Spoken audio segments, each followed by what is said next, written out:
أيام التشريق أيام عيد المسلمين أيام التشريق የሙስሊሙ የክብረ በዓል ቀን ነው አራቱም ቀን እኛ ብዙ ጊዜ ክብረ በዓላችን ሁለት ብቻ ነው ሶስት ብቻ ነው እሱም ዒድ አልአድሃ ዒድ አልፍጥርና የሳምንቱ ጁምዓ ነው ይባላል አይደለም ያ ብቻ አይደለም እኛ አምስት ዒድ ነው ያለን እንደም ስድስት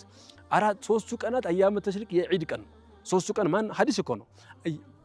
من قالوا نبينا عليه الصلاة والسلام أيام التشريق أيام عيد المسلمين أيام التشريق كو يمسلمو يعيد كأنه عيد ما يكبروا بتكنبروا سلاس كمتو سلزي بنزاك أنا توجست ليوتشو يتشاوتو